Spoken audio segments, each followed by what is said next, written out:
Hello class. Good morning everyone. Class, जैसे कि previous classes में हमने आपकी फोर्थ यूनिट स्टार्ट की थी, जो कि है एनाल्जेसिक्स एंड एंटीपायरेटिक ड्रग्स, जिसमें मैंने आप लोगों को इंट्रोडक्शन दिया था। एनाल्जेसिक्स क्या होते हैं, इनका क्लासिफिकेशन क्या है, कौन कौन सी ड्रग्स इसमें आती हैं, क्या यूजेस होते हैं, क्या प्रिकॉशंस होते हैं। इसके अलावा एंटीपायरेटिक के बारे में भी मैंने आप लोगों को इंट्रोडक्शन दिया था। और उसके बाद हम लोगों ने एस्प्रिन और कोडीन, इन दो टैबलेट्स के बारे में इस यूनिट में पढ़ा था। आज हम इस यूनिट में एक और मेडिसिन के बारे में जानेंगे, जिसका नाम है पैरासीटामोल।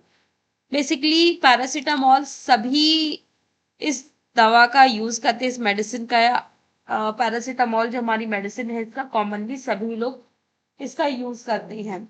हमेशा आप लोग देखते हैं, नॉर्मली आप घरों में आपको थोड़ा सा भी पेन होता है, लाइक आपको बुखार आया या आपको हेडेक हुआ या बॉडी पेन हुआ, दांत में दर्द हुआ, तो उनमें हम क्या करते हैं, पैरासीटामोल दे देते हैं। ठीक है, बच्चों में भी अगर फीवर आ रहा है तो हम उन्हें क्या दे देते हैं, पैरासीटामोल दे देते हैं। और पैरासीटामोल क्या करता है, हमारे फीवर को भी कम कर देता है, पेन को भी रिड्यूस कर देता है ना। तो ये आपके क्या है कि बहुत सारी कंडीशंस में, नॉर्मली कॉमन कंडीशंस में हम ज्यादातर पैरासीटामोल का यूज करते हैं, जिसे हमें हमें जो है मार्केट में अवेलेबल हो जाता है। एक पैरासीटामोल के नाम से हमें मिल जाता है, या कैलफॉल के नाम से मिल जाता है, कैलफॉल सॉरी।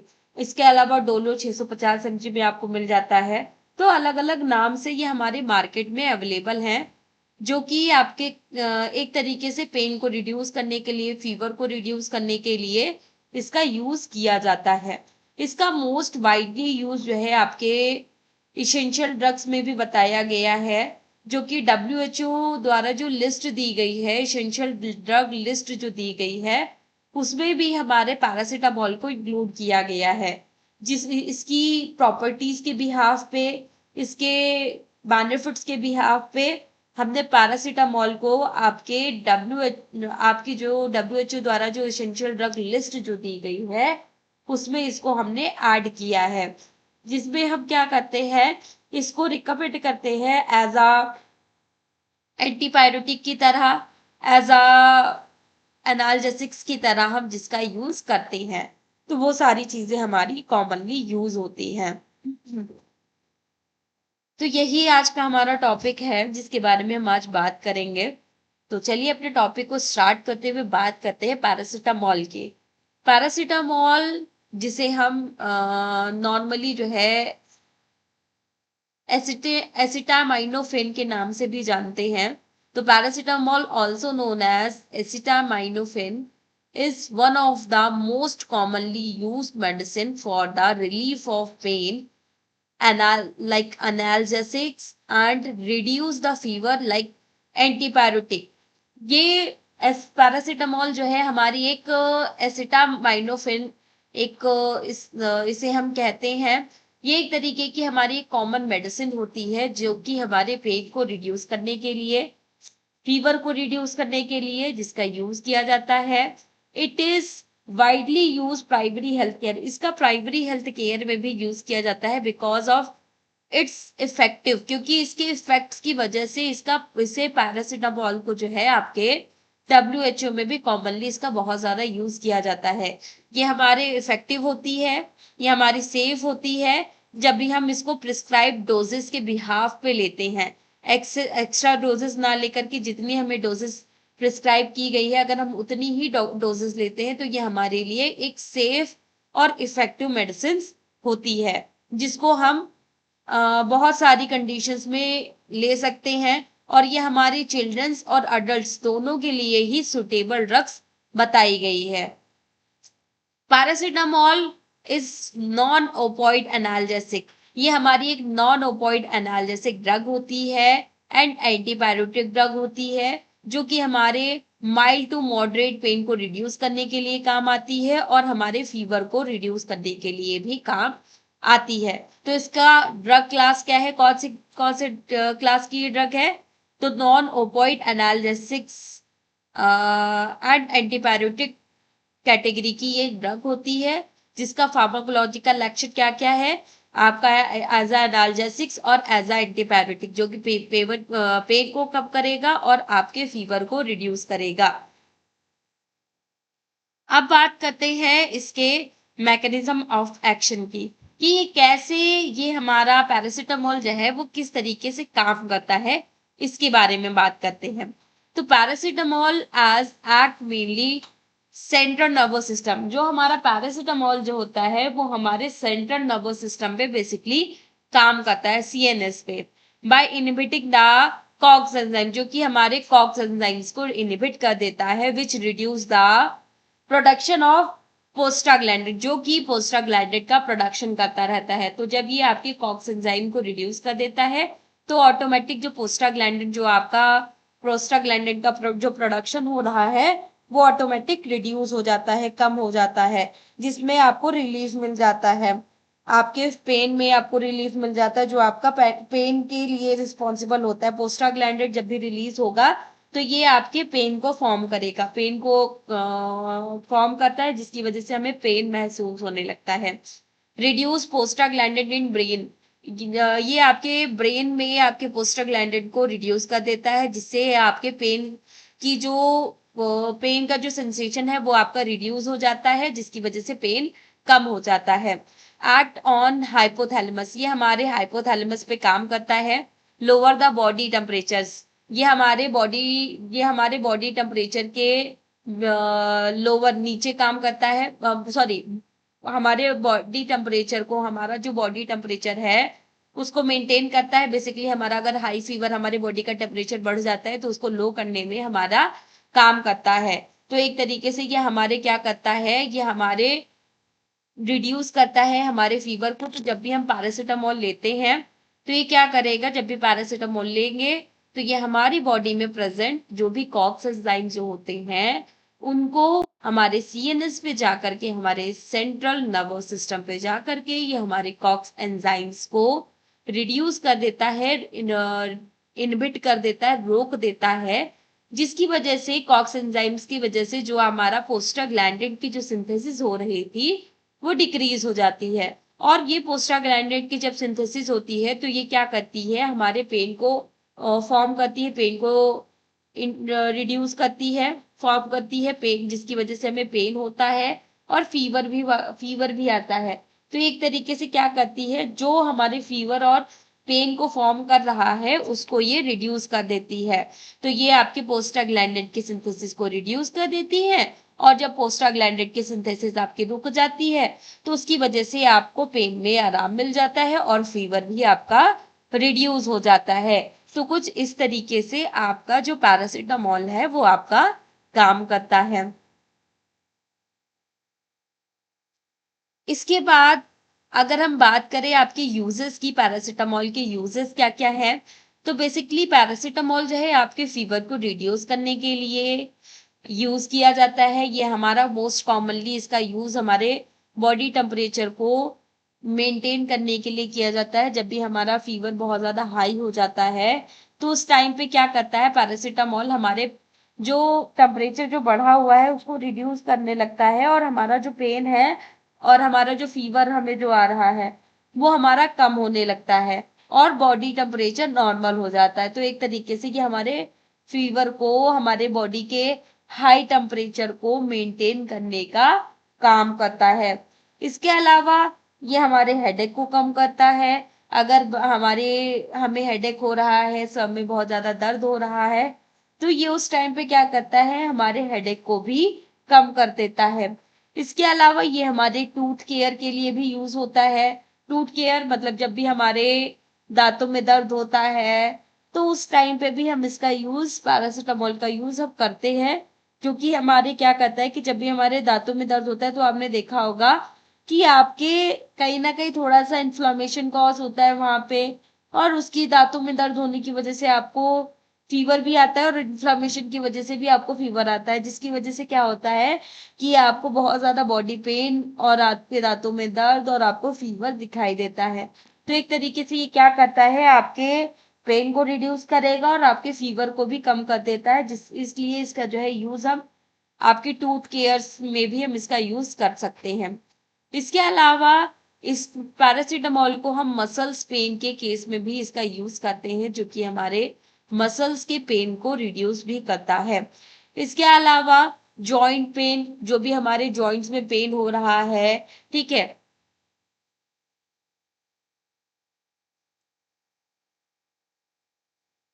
तो ये उनको भी कम करता है, जॉइंट्स के पेन, जॉइंट्स में जो भी हमारा पेन वगैरह फॉर्म हो रहा है, तो उसको भी ये क्या करता है, रिड्यूस करने का काम करता है। फीवर को और आपके जॉइंट पेन को भी आपके कम कर देता है ये पैरासिटामोल। इसके अलावा अगर बैक में पेन हो रहा है तो बैक पेन के लिए भी हम इसका पैरासिटामोल का यूज कर सकते हैं।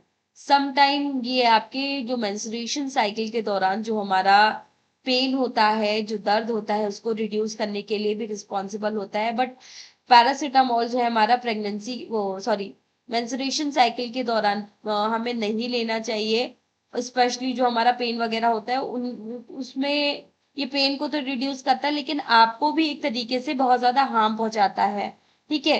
तो इस वजह से हमें कभी भी पैरासिटामोल को मेंस्ट्रुएशन साइकिल के दौरान नहीं लेना चाहिए, ठीक है। इसके अलावा हम कॉमन कोल्ड के कंडीशन में या फ्लू के कंडीशन में, ठीक है, जो भी हमारे इन्फ्लुएंजा वगैरह होते हैं उनके केस में भी हम इसको यूज कर सकते हैं एज अ पेन को रिड्यूस करने के लिए, ठीक है। और इसके अलावा हम हमारे माइल्ड टू मॉडरेट पेन को रिड्यूस करने के लिए जो पोस्ट ऑपरेटिव मतलब ऑपरेशन के बाद जो हमारा माइल्ड टू मॉडरेट पेन, थोड़ा बहुत पेन होता रहता है, तो उसको रिड्यूस करने के लिए बेसिकली हम इसका यूज कर सकते हैं आपके पैरासिटामोल का। तो वहां पर भी पैरासिटामोल को आपकी रिकमेंड किया जाता है, जो कि आपके पेन को रिड्यूस करने के लिए रिस्पॉन्सिबल होता है। इसके अलावा ये हमारे आफ्टर वैक्सीनेशन, जब भी हमारे वैक्सीन लगती है तो वैक्सीन लगने के बाद हमें फीवर आने लगता है, ठीक है। फीवर आने लगता है, बॉडी में पेन होने लगता है, बॉडी का टेम्परेचर बढ़ जाता है।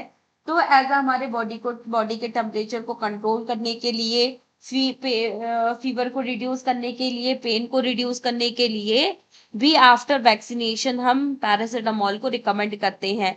आप लोगों ने देखा होगा कि जब कोविड वैक्सीन जब आप लोगों को लग रही थी, सभी को लग रही थी, तो वहां पे आपको पैरासिटामोल फ्री में भी दी जा रही थी।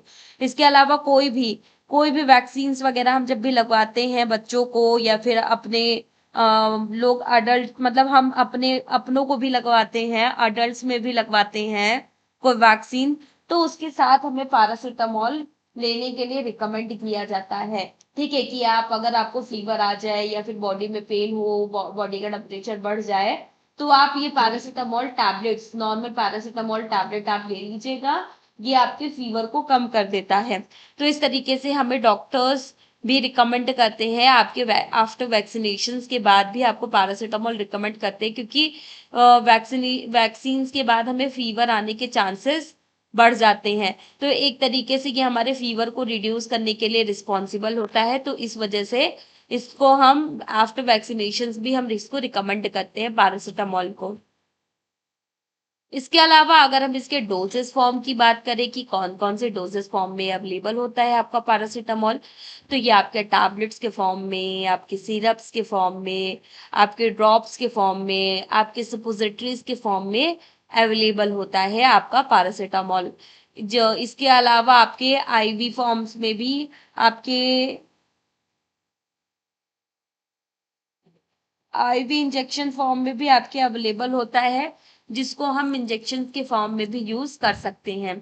तो बेसिकली जो सिरप फॉर्म है उसका यूज हम कहाँ करते हैं, आप छोटे बच्चों के केस में, ठीक है। छोटे बच्चों के लिए भी हमारा पैरासिटामोल सेफ होता है। ज्यादातर हम फीवर और बॉडी पेन या फिर फीवर के लिए हम क्या करते हैं, बच्चों को पैरासिटामोल जो ड्रॉप फॉर्म में आता है, जो आपकी सिरप के फॉर्म में आता है, वो हम रिकमेंड करते हैं।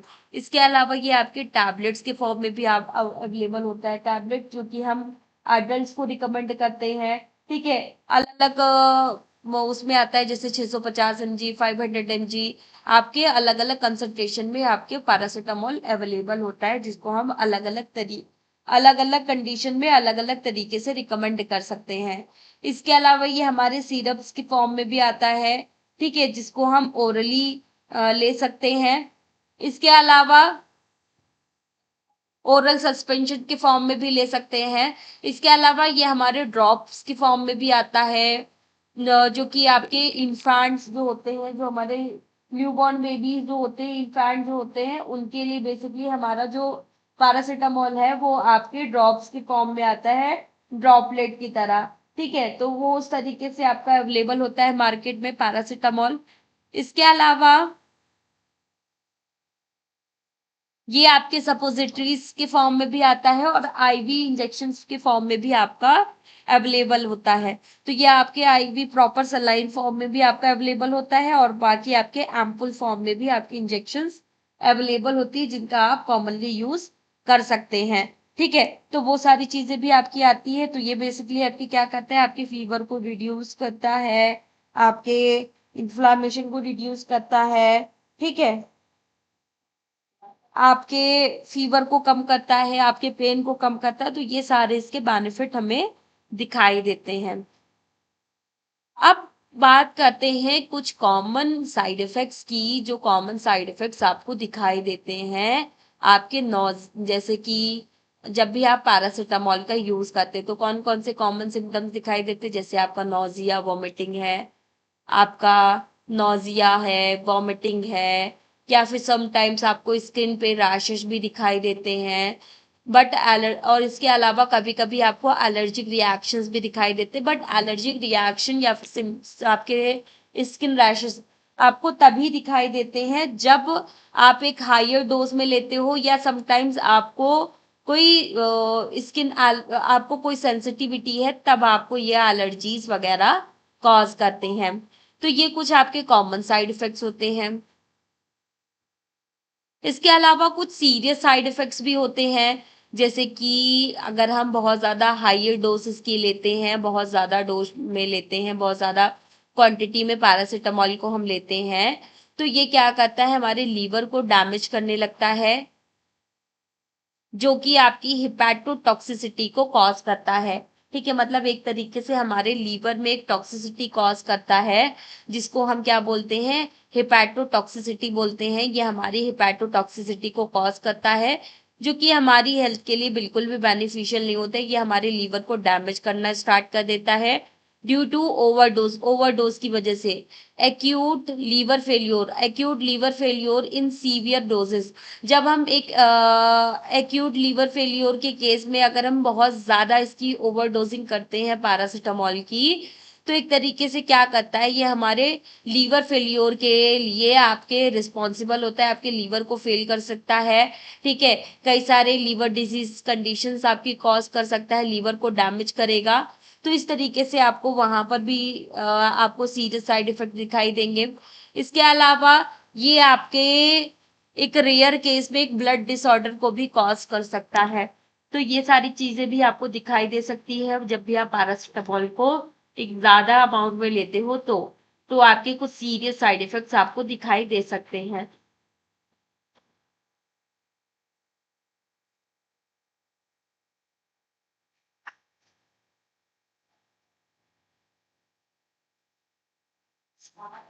इसके अलावा अब हम बात करते हैं आपके कॉन्ट्राइंडिकेशंस की। ये कॉन्ट्राइंडिकेशंस क्या क्या होते हैं, तो ये एक तरीके से जिसको हाइपोसेंसिटिविटी है पैरासीटामोल से, तो उनमें ये आपके कॉन्ट्राइंडिकेशंस को कॉज करेगा। या सीवियर लीवर डिजीज कंडीशन है, बहुत ज्यादा सीवियर लीवर डिजीज कंडीशन है, लीवर से रिलेटेड कोई डिजीज कंडीशन है, तो वहां पर भी ये क्या करता है, आपके कॉन्ट्राइंडिकेशंस कॉज करता है। तो लीवर डिजीज कंडीशंस में एक तरीके से पैरासीटामोल जो है आपके कुछ लीवर से रिलेटेड अनदर डैमेजेस को भी कॉज कर सकता है, जिसमें आपका लीवर डैमेज होने के भी चांसेस बहुत ज्यादा रहते हैं। Use with chronic alcohol use, इसको कभी भी क्रोनिक अल्कोहल अल्को मतलब इसको कभी भी अल्कोहल के साथ हम यूज नहीं करते हैं। अगर हम लेते हैं तो उसके उस दौरान पे हमें कई सारे कॉन्ट्राइंडिकेशन दिखाई दे सकते हैं।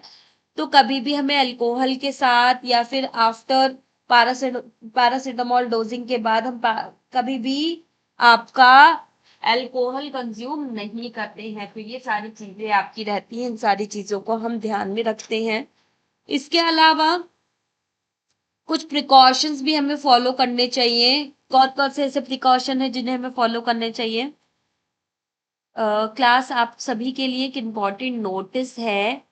अगर आपका खुद का कोई फार्मेसी है, कोई मेडिकल स्टोर है और आप अपने मेडिकल स्टोर को, अपने फार्मेसी को, अपने मेडिकल स्टोर को लीगली तरीके से एक फार्मा क्लिनिक में चेंज करना चाहते हैं, फार्मा क्लिनिक में कन्वर्ट करना चाहते हैं, तो उसके लिए आप टेलीमेडिसिन कोर्स कर सकते हैं जिसकी फीस टोटल 25,000 पूरे कोर्स की फीस है, 25,000 रुपए, जिसमें आपको एक लीगल वे में अपना फार्मा क्लिनिक ओपन करने के लिए बताया जाता है, लाइसेंस प्रोवाइड किया जाता है और बस आपको क्लिनिक ओपन करने में हेल्प भी की जाती है। तो अगर कोई भी अपने मेडिकल स्टोर को अपने फार्मा क्लिनिक में कन्वर्ट करना चाहता है तो आप दिए गए नंबरों पे कॉल करें और मैसेज करें, जिससे कि आपको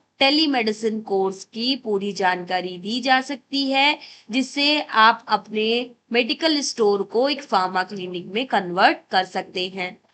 अगर कोई भी इंटरेस्टेड है इसमें तो आप दिए गए नंबरों पे कॉल करिए, मैसेज करिए और अपना खुद का मेडिकल स्टोर को फार्मा क्लिनिक में ओपन करिए। तो फार्मा क्लिनिक ओपन करने के लिए टेलीमेडिसिन कोर्स जरूर करें आप सभी लोग।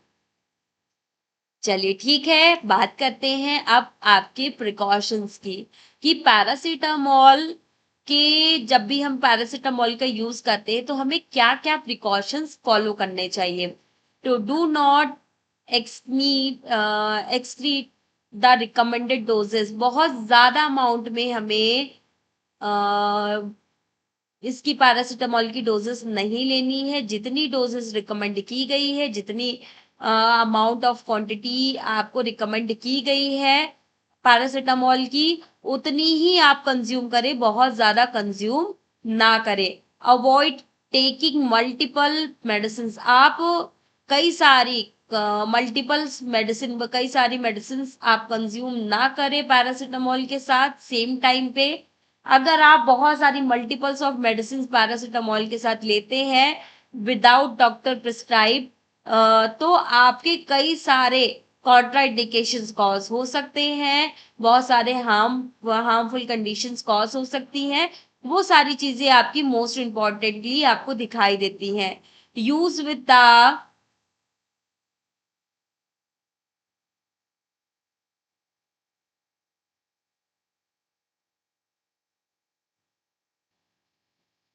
Use with cautions and in patient with liver disease. आपको हमेशा लीवर डिजीज की कंडीशन में आपको ऑलवेज प्रिकॉशंस फॉलो करने हैं।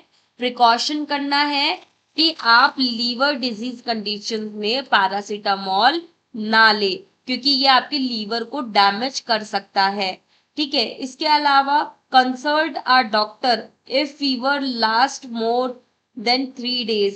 अगर आपका 3 दिन आप लगातार पैरासीटामोल ले रहे हैं लेकिन आपका फीवर कभी तब भी कम नहीं हो रहा है, फिर भी आपका फीवर वैसे ही बना हुआ है, थोड़ा बहुत कम हो जाता है फिर से हो जाता है, तो आप डॉक्टर से जरूर कंसल्ट करें और डॉक्टर से प्रॉपर काउंसलिंग अपनी जरूर करवाएं।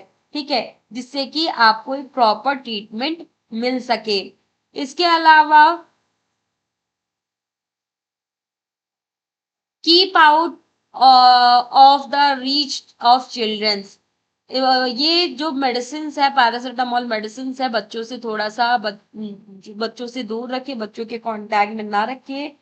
बच्चे इन्हें बाय मिस्टेक भी इन्हें ले सकते हैं, जिसकी वजह से इन्हें कुछ अनहेल्दी सिचुएशंस क्रिएट हो सकती है, अनहेल्दी सिम्टम्स दिखाई दे सकते हैं। तो इन सारी चीजों का जरूर ध्यान रखें। इसके अलावा अगर हम बात करें इसकी स्टोरेज कंडीशन की, तो ऑलवेज इसे हम 20 to 25 डिग्री रूम टेम्परेचर पे हमें इसे स्टोर करके रखना चाहिए और प्रोटेक्ट करना चाहिए आपके मॉइस्चराइजर से, आपके मॉइस्चर से, आपके सनलाइट से। हमें पैरासीटामोल टैबलेट्स को प्रोटेक्ट करके रखना है। अगर हम प्रोटेक्ट करके नहीं रखते हैं तो उसकी वजह से ये कई सारे कॉन्ट्राइंडिकेशंस कॉज कर सकते हैं, उसकी प्रॉपर्टीज को रिड्यूस कर सकते हैं, ठीक है। तो जिसकी वजह से आपको कॉन्ट्राइंडिकेशंस दिखाई दे सकते हैं। इसके अलावा keep out of the reach of the children, बच्चों से दूर रखना है, हाँ sorry, keep in a dry place, और हमेशा हमें इन दवाइयों को एक ड्राई प्लेस पे रखना है, वाटर के कांटेक्ट में नहीं आने देना है, नहीं तो इसकी सेल्फ लाइफ भी खत्म हो सकती है और बच्चों को प्रॉब्लम भी हो सकती है, और जो भी इस मेडिसिन को लेगा उनमें भी प्रॉब्लम क्रिएट हो सकती है। तो वो सारी चीजें आपको ओवरऑल दिखाई दे सकती है। अब बात करते हैं इसकी कुछ एडवांटेजेस की। क्या क्या एडवांटेजेस हो सकती हैं इसकी। तो ये हमारा एक effective for mild to moderate pain and fever.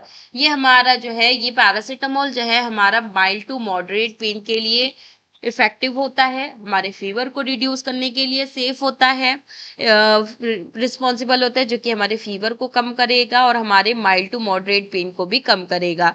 Safe for children, ये हमारे बच्चों के लिए सेफ होता है और हमारे अडल्ट्स के लिए भी बहुत सेफ होता है।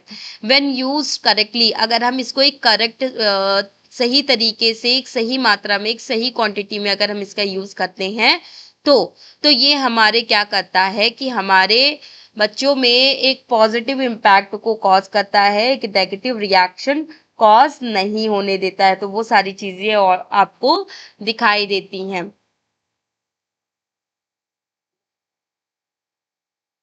इसके अलावा cause less stomach irritation than many NSAIDs, ये आपके स्टमक इरिटेशंस को लेस कर देता है, मतलब स्टमक इरिटेशन को कॉज नहीं होने देता है।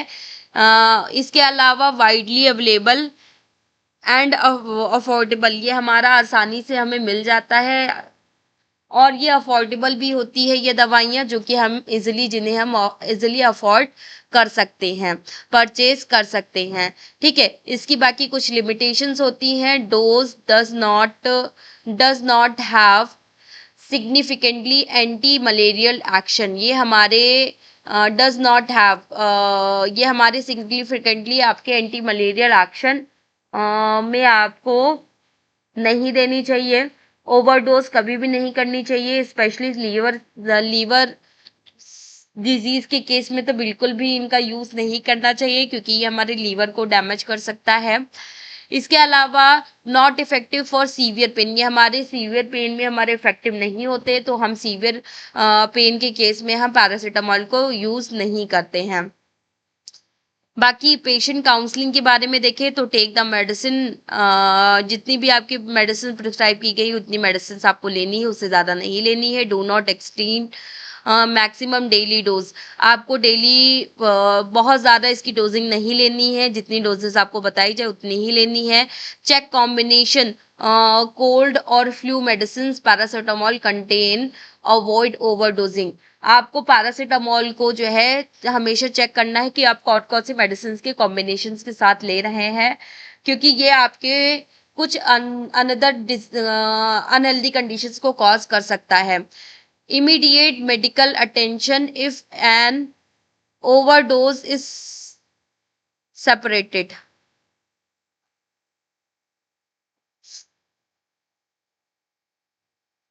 बाकी ये आपकी जो पैरासीटामोल जो ड्रग है, जो मेडिसिन है, वो आपकी नॉन ओपॉइड एनाल्जेसिक्स और एंटीपायरेटिक क्लास की ड्रग होती हैं, जिनका यूज पेन को रिड्यूस करने के लिए, फीवर को रिड्यूस करने के लिए किया जाता है।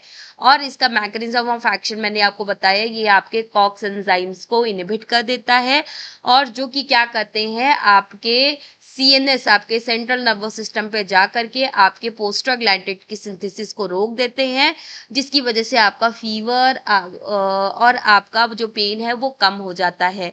बाकी इसके मेजर साइड इफेक्ट क्या क्या है, ये आपके लीवर टॉक्सिसिटी कॉज कर सकता है अगर आप ओवरडोजिंग लेते हो, ठीक है। और मेजर एडवांटेज क्या है, सेफ है, ये इफेक्टिव है। जब भी हम जितनी अगर हमें रिकमेंडेड डोजेस को अगर हम लेते हैं तो ये हमारी सेफ और इफेक्टिव मेडिसिन बताई गई है। तो यही हमारा क्या है आज का टॉपिक था, पैरासीटामोल की। पैरासीटामोल किस कैटेगरी की ड्रग है, इसके क्या क्या यूजेस हैं, क्या प्रिकॉशंस फॉलो करना चाहिए, किस तरीके से हमें इनका यूज करना चाहिए, क्या इसके यूजेस होते हैं, किस तरीके के इसके यूजेस होते हैं, क्या ये हमारे लिए बेनिफिशियल होता है, क्या ये हमारे बेनिफिशियल नहीं होता है।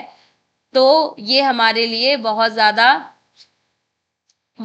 बेनिफिशियल हो, तो वो सारी चीजें हमने आज की क्लास में जानी, ठीक है। तो फिलहाल आज की क्लास हम यहीं तक रखते हैं, नेक्स्ट क्लास में मिलते हैं आपके नेक्स्ट टॉपिक के साथ। Okay class, thank you everyone.